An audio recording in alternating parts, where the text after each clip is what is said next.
Olá, como você está? Seja bem-vinda, seja bem-vindo a mais um episódio da série Valor para a sua empresa, no Pensamento Corporativo, no YouTube. O Pensamento Corporativo tem como missão difundir as boas práticas da gestão, da governança, da ética e da educação. Fazem parte desses pilares também os temas da gestão da sustentabilidade. E para falar sobre esses temas, eu tenho a satisfação de receber hoje no Pensamento Corporativo a Larissa Pereira Lopes. Ela é responsável na América do Sul por temas de sustentabilidade, diversidade e inclusão no grupo Accor. Larissa Lopes, muito obrigado por sua gentileza em aceitar o meu convite. Seja muito bem-vinda ao Pensamento Corporativo no YouTube. Olá, Orlando. Olá a todos. É uma honra estar com vocês aqui hoje, contribuindo e compartilhando conhecimento, dialogando sobre o tema de sustentabilidade, que eu sou apaixonada. Larissa, realmente é um tema que apaixona e é um tema que nós precisamos trazer à tona, é um tema muito importante e eu queria começar pedindo para você explicar um pouco o que é a gestão da sustentabilidade, o que é a diversidade, o que é a inclusão e por que as empresas elas estão olhando com tanto carinho para esses temas, né? E para isso eu tenho hoje com você a grande oportunidade de expor para quem nos ouve, para as pessoas que assistem o canal Pensamento Corporativo, o que é a sustentabilidade. Ai, que ótimo. E como você bem colocou, Orlando, não é uma moda a sustentabilidade da forma que a gente escuta hoje. Ela já existe aí há quase 20 anos, então, se for uma moda, ela está durando bastante tempo e, na minha percepção, não é. E todo mundo pratica sustentabilidade no dia a dia, na vida, alguns sabem, então, de forma consciente, outros de forma inconsciente. E trazendo um pouco da teoria da sustentabilidade, o termo, como a gente conhece hoje, pratica dentro das organizações, ele foi iniciado por John Wellington, e que ele consiste basicamente em um pilar composto por três iniciativas. Aí a gente tem o social, o ambiental e o financeiro. E nessa visão teórica, a sustentabilidade ela existe somente a partir do momento que a gente olha para esses três pilares. E o financeiro, sim, ele entra também como parte. Muitas pessoas acreditam, sustentabilidade é só o social e o ambiental, e na realidade também não, porque quando a gente trata as questões de pessoas, a questão do meio ambiente, isso traz também lucro para as empresas, tem pesquisas que mostram isso, faz parte também da governança da empresa, então não é só pelo fato de ser socialmente correta, porque também traz benefícios financeiros e não tem nenhum problema nisso, porque afinal toda organização ela tem como objetivo também trazer lucratividade. Essa é a essência quando a gente olha o mercado, concorrências, mas claro que também a gente tem que se manter competitivo como organização, incluindo valores, trazendo valores e, portanto, a sustentabilidade ela hoje está no pilar estratégico da grande maioria das empresas. Então, quando a gente fala de sustentabilidade na prática dentro de organizações, esses três elementos são unidos, o elemento social, ambiental e financeiro. Isso é interessante, porque muita gente, quando ouve falar em sustentabilidade, logicamente, imediatamente pensa na gestão do meio ambiente. Sustentabilidade é meio ambiente. Não é bem assim. Sustentabilidade, como você explicou, ela está debaixo de um guarda-chuva muito maior. A parte econômica, a parte financeira é muito importante também.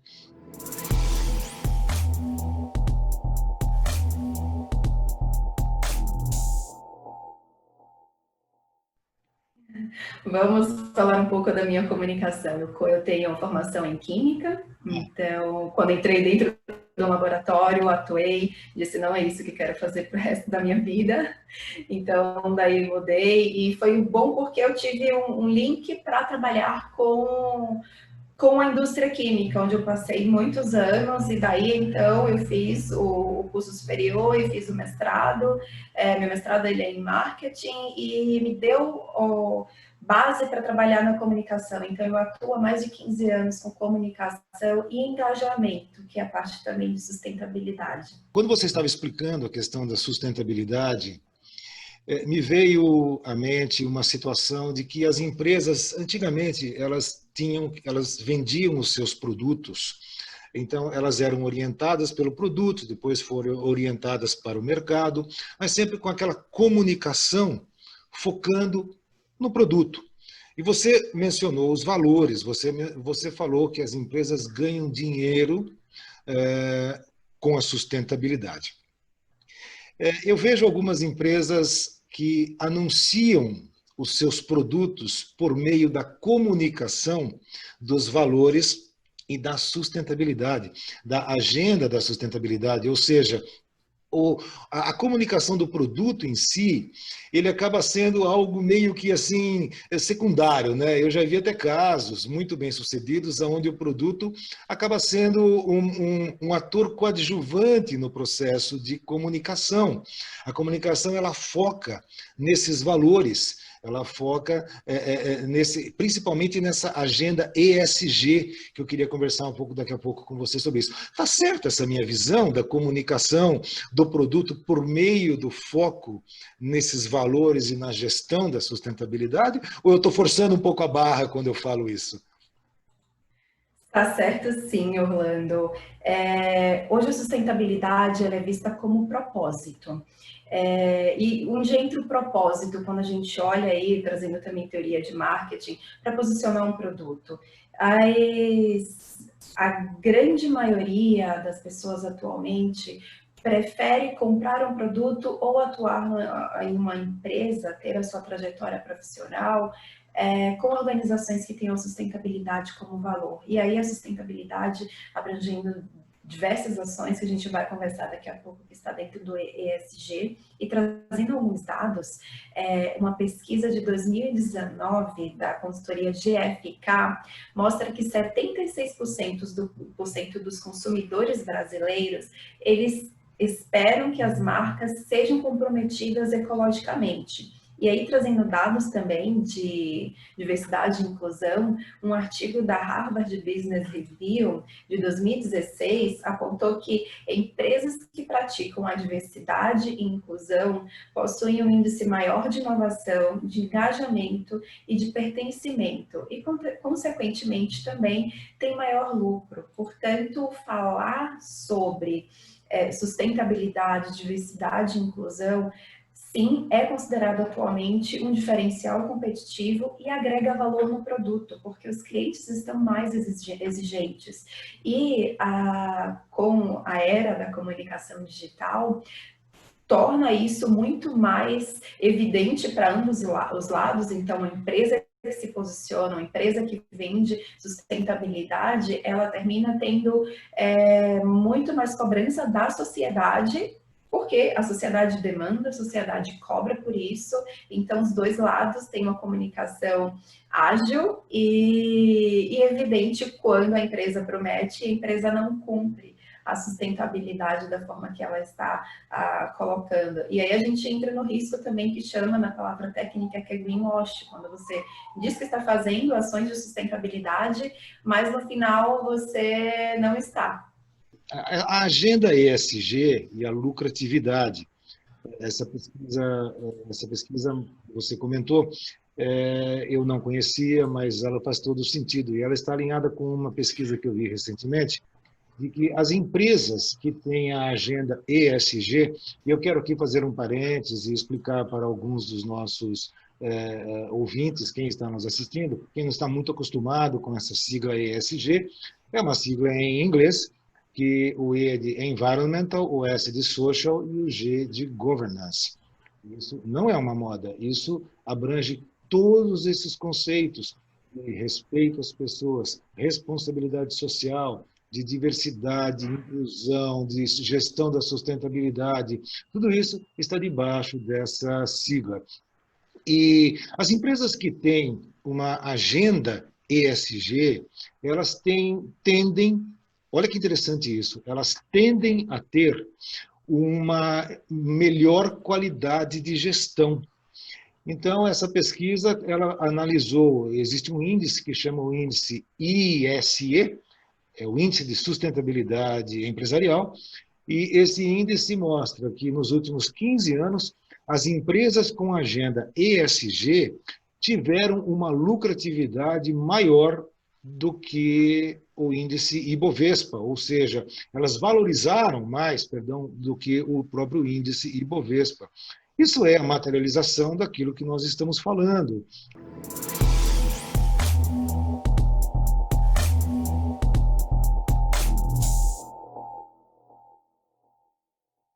Como que você trabalha, Larissa, com a questão da inclusão e da diversidade?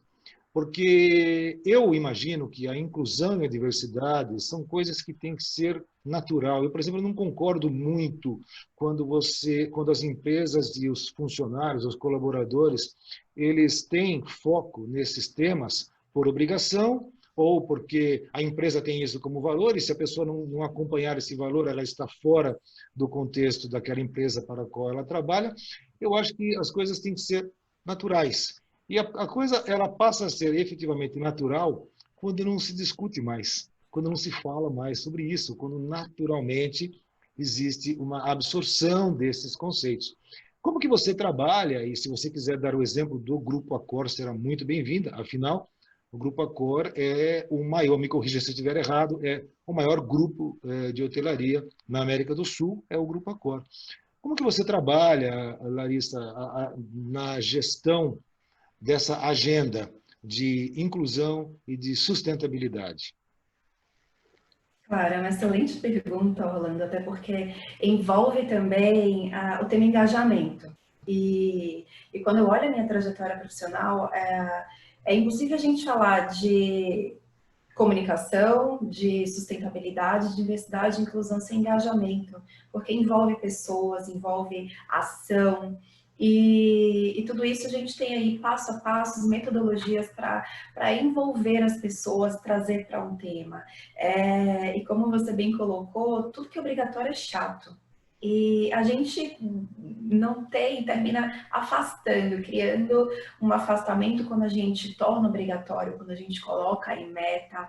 É claro que é importante sim a gente trabalhar a temática de diversidade e inclusão dentro da estratégia das empresas, isso é prioritário para a gente garantir a implementação das ações, porém também ela não precisa ser apenas uma meta, porque a meta ela traz um contexto de que você garante quantitativamente a implementação da ação, porém qualitativamente não é uma meta, não é um indicador que está comprovando que você atingiu isso. E quando a gente fala de pessoas, o qualitativo é muito mais importante do que o quantitativo. E eu gosto muito de utilizar, por isso eu trouxe o conceito de engajamento, o Golden Cycle, que é o círculo dourado do Simon Sinek, em que ele mostra que é importante a gente trazer as pessoas para o propósito, o porquê eu estou fazendo isso. Não é o que eu estou fazendo, como eu estou fazendo, mas por que eu faço. A partir do momento que a gente entende o porquê de estar fazendo aquilo, porquê de diversidade e inclusão, porquê de sustentabilidade, isso aproxima a gente, isso engaja, isso traz engajamento, isso traz consciência também, como você colocou, Orlando, se torna espontâneo, se torna natural, mas claro que a gente está falando de uma organização que já deu um avanço, não está mais nos conceitos básicos de diversidade e inclusão. E na minha fala de diversidade e inclusão, quando eu faço treinamentos ou palestra também, eu gosto de fugir dos temas técnicos, das palavras técnicas, dos conceitos técnicos também, e gosto de levar para princípios básicos que deveriam estar no dia a dia da gente, nas famílias, em todas as organizações, nas pessoas como seres humanos, que são duas palavrinhas mágicas, o respeito e o diálogo.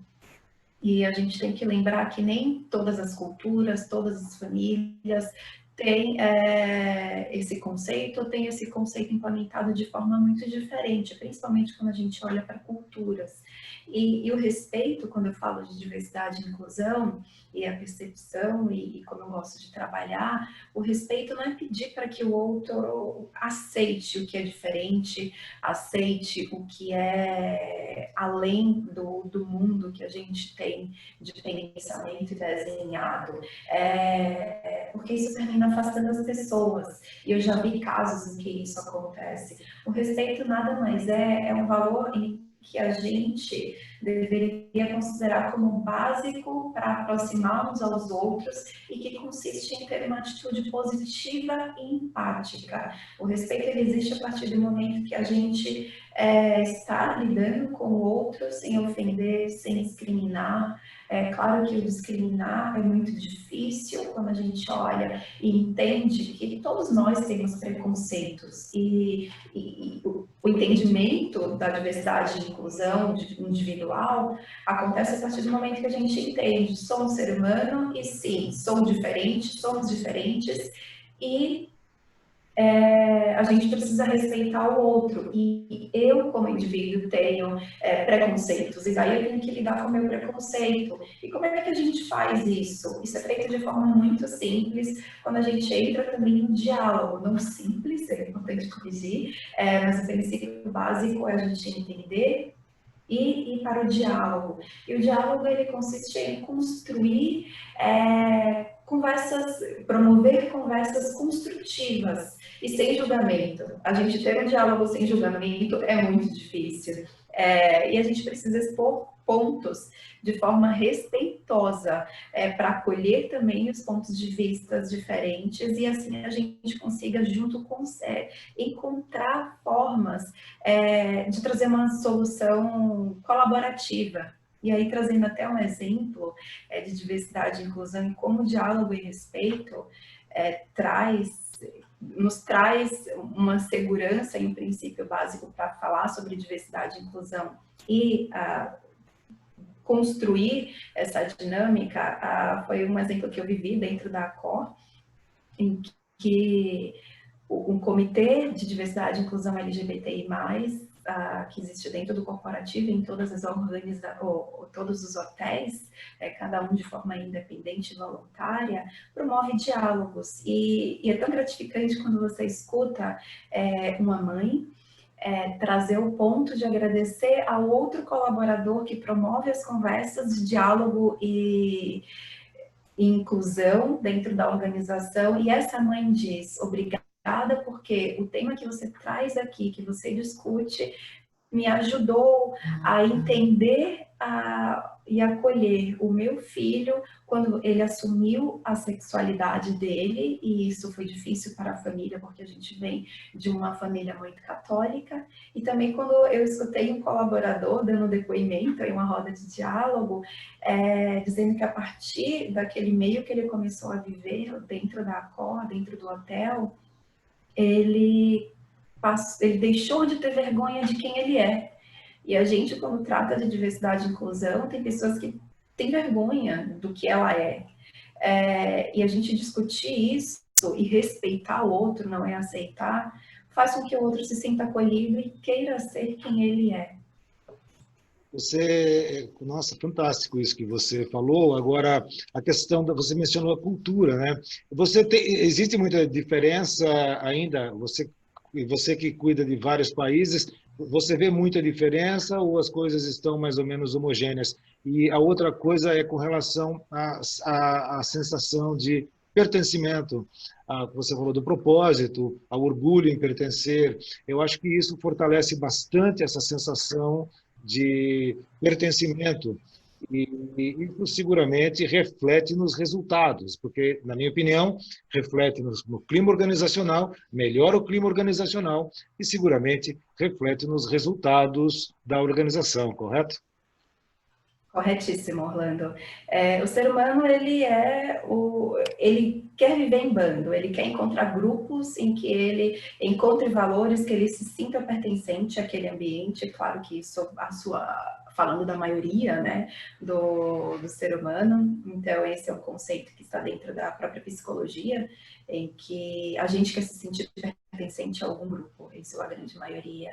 E as pesquisas e prática também mostram dentro das organizações que o sentimento de pertencimento é importante para a retenção também de colaborador, porque a partir do momento que a gente não se sente pertencente, a gente vai embora, a gente vai procurar um lugar em que a gente se sinta incluído, que a gente se sinta parte daquele ambiente, até pelo nosso valor como pessoa também. E por isso cada empresa tem a sua cultura e a gente procura aquela que faz realmente o elo, né, a ligação em quem eu sou, eu como indivíduo e a organização.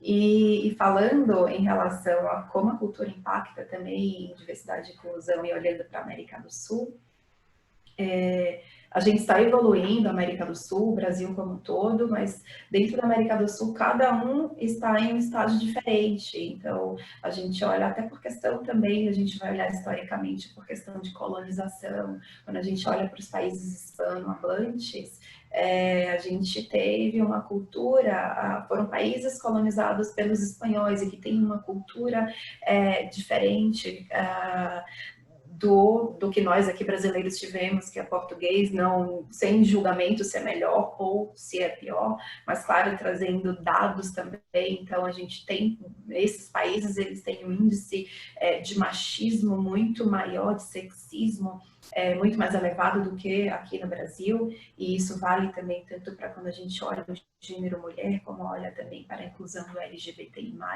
então são países mais LGBT-fóbicos, e o Brasil também está muito num patamar muito parecido, em relação também ao avanço de equidade de gênero, mulher, LGBTI+, cada um dentro do seu avanço, ou até se a gente olha mundialmente falando, né, a gente tem aí países que a mulher ainda não pode trabalhar, não pode dirigir, a gente vai avançando de pouquinho em pouquinho, em qualquer vitória ela precisa ser comemorada. A gente tem países também em que o casamento entre casais do mesmo sexo ainda é um crime, e aqui na América Latina, infelizmente, a gente tem dados de LGBTfobia altos comparados a outros locais. A Argentina é um dos países que está mais avançado aqui na região. E aí, como eu trabalho na indústria de turismo, a gente tem, olhando a sustentabilidade como todo que a gente estava comentando, isso reflete também no lado financeiro. Porque quando a gente olha para o turismo, se eu sou mulher, não sou bem-vinda em um determinado país, ou eu sou ameaçada na minha segurança, eu não vou visitar. E eu já tive países, e tenho países na lista que eu gostaria e não vou. Então, isso afeta a economia, o turismo do país e, consequentemente, a sua economia. E o mesmo acontece aqui na América do Sul, quando a gente olha para países que são LGBT-fóbicos, as políticas de inclusão, elas estão avançando, mas a sociedade não foi preparada, o turismo não foi preparado, e com isso a gente não consegue alavancar a economia do país, até porque a América do Sul e o Brasil, principalmente, tem muitos estados e cidades que vivem do turismo, basicamente. Essa agenda que, se eu posso chamar assim, ESG, você trabalha, ela também engloba a questão da igualdade de gênero, ou naturalmente nem se fala mais em igualdade de gênero? Recentemente eu vi uma outra pesquisa onde a quantidade de mulheres em posições de liderança, em posições de gestão, em altas posições nas empresas, cresceu bastante.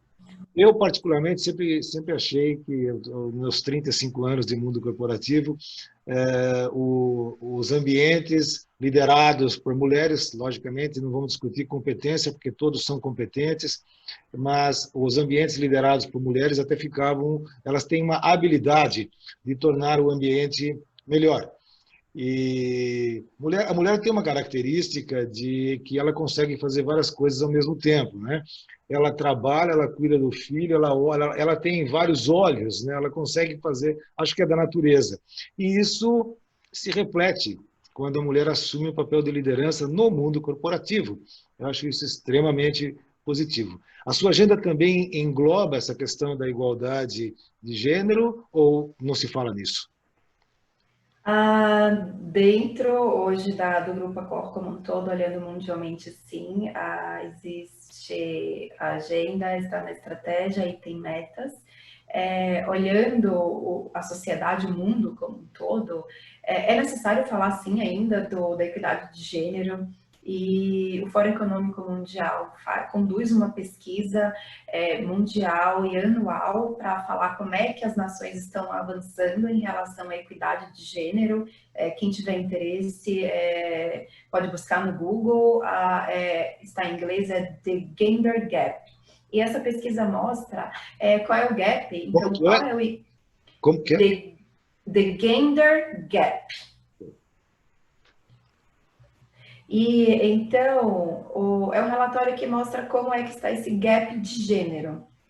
E nesse relatório mostra como cada nação está evoluindo em relação à temática de equidade de gênero.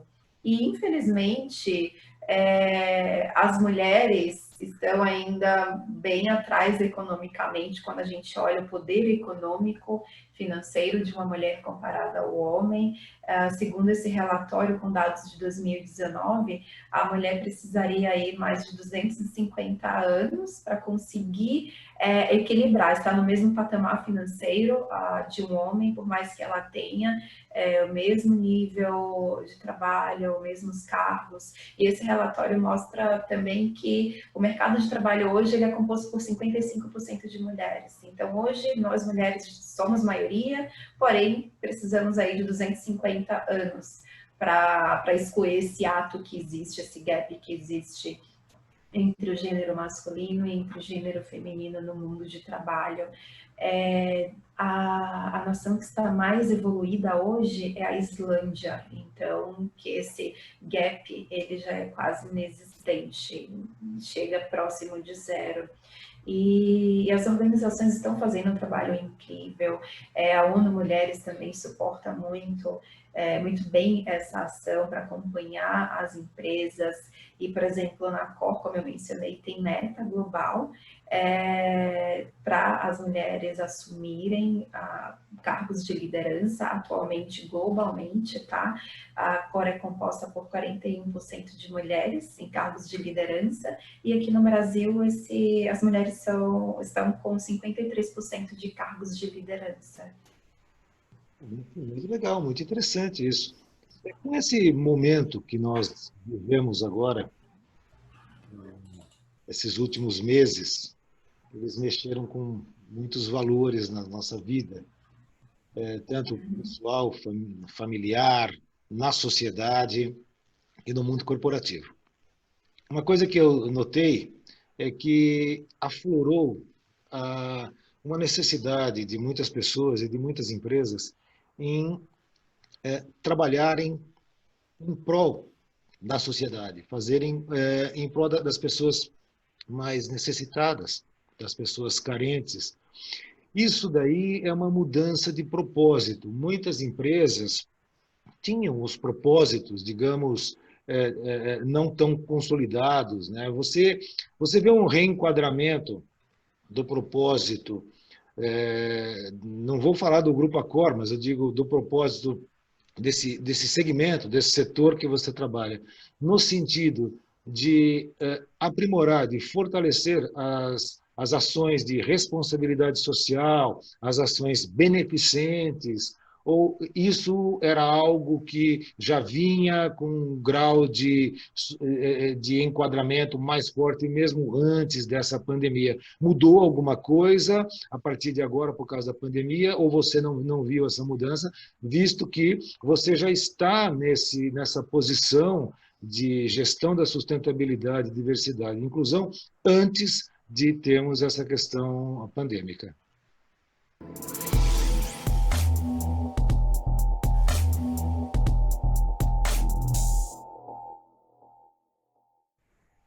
Sim, Orlando, na minha percepção houve uma mudança, houve um avanço, e isso é positivo. A filantropia ela já existe há muitos anos, no Brasil e principalmente em países subdesenvolvidos, no qual nós brasileiros também fazemos parte.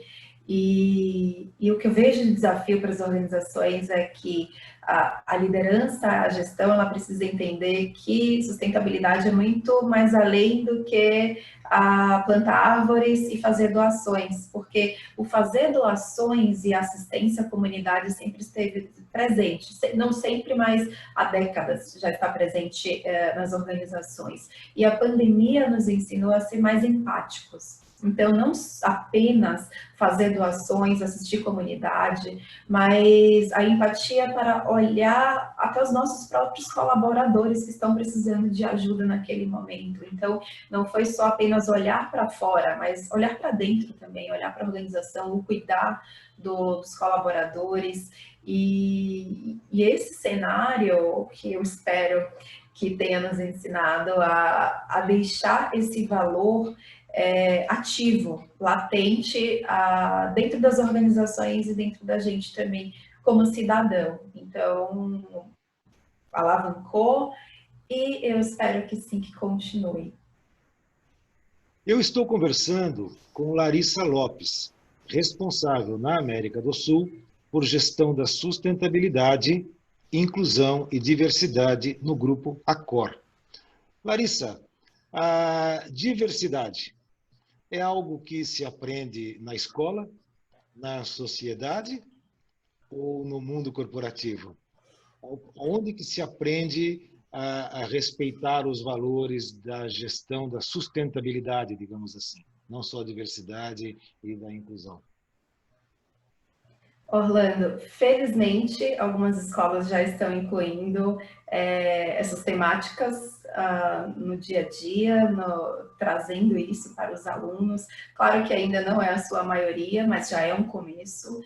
E isso, sim, é importante porque eu sempre defendo que falar de sustentabilidade, falar de diversidade e inclusão, a gente tem que começar com os pequenos, porque daí a gente consegue trabalhar desde então a base, pensando também no futuro, a pensar na própria sustentabilidade da sustentabilidade, então isso é importante a gente falar. E sem dúvidas, as organizações exercem um papel importantíssimo, um papel educador, como educador. A organização é sim um agente de mudança positiva, e porque o colaborador, ele é porta-voz. Ele é porta-voz para um cliente e ele é porta-voz para dentro de sua família também. Então, o que a gente aprende dentro da organização, a gente leva para o nosso dia a dia, a gente leva conosco, a gente compartilha com nossos amigos, com todas aquelas pessoas que estão ao nosso redor. E eu vejo que empresas estão fazendo isso muito bem. Eu fico feliz em participar de discussões, em escutar relatos também, em aprender com outras organizações que fazem isso, a fim de tornar todos os seus stakeholders cidadãos melhores. Um ambiente que tem uma gestão de sustentabilidade consolidada, um ambiente corporativo, é um ambiente mais feliz? É um ambiente mais produtivo? E quais os desafios para manter o ambiente nesse nível? Na minha percepção e ao longo aí da minha trajetória, eu diria que sim, é um ambiente mais feliz. A gente se sente mais acolhido quando a gente está num ambiente em que trabalha a diversidade, que trabalha a inclusão, em que a gente se sente pertencente àquele lugar. E o que eu vejo de desafio para as organizações é basicamente manter o tema vivo. Então, que ele não seja pontual, que uma hora a gente fale de sustentabilidade, que uma hora a gente fale de diversidade e inclusão, que o tema seja esquecido e depois de muito tempo seja falado, não que ele se torne uma rotina de treinamentos, é importante a gente ter treinamento sim, mas precisa estar na prática, precisa estar no diálogo que a gente comentou anteriormente. O diálogo é muito importante para manter o tema vivo. Então, eu acredito que só assim a gente consegue tornar consistente e tornar também o tema fluido entre as pessoas e dentro das organizações também. A sustentabilidade é um tema não só de governança e cultural e de propósito, como um tema que não tem volta, eu digo assim, é um tema que as pessoas finalmente estão compreendendo que sustentabilidade não é moda, que sustentabilidade não é algo voltado só para respeito ao meio ambiente, ou como você mesmo falou, plantar uma árvore, que ela é muito mais do que isso. E eu vejo também dentro das empresas, como eu já mencionei antes, que a posição da gestão de sustentabilidade ganha cada vez mais respeito, cada vez mais força, porque ela é parte de todo esse ambiente corporativo.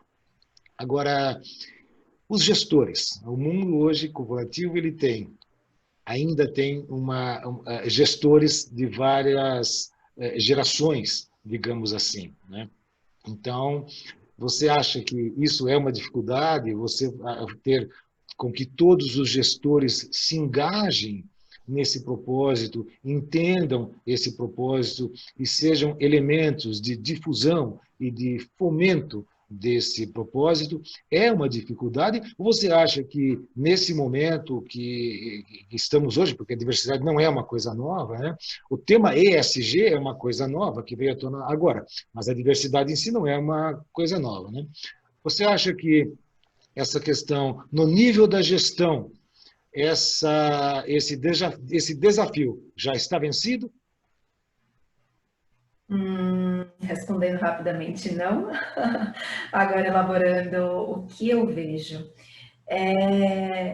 Primeiro que a gente ter uma gestão ou diversa é muito importante para a gente conseguir, então várias gerações fazendo parte, não dá para a gente ter uma gestão apenas formada por uma geração, ou trazendo todo o contexto de diversidade e inclusão que a gente falou, é importante para a gente conseguir agregar visões diferentes, repertórios diferentes, e assim a gente conseguir executar a governança e também implementar as ações de sustentabilidade. A gestão desempenha, assim, um papel muito importante, porque os gestores têm a responsabilidade de motivar, não só ficar olhando para as metas, isso é muito importante, os indicadores, como eu mencionei antes, eles são necessários, porém eles não devem ser balizadores para a gente entender o quanto a temática está evoluída dentro da organização.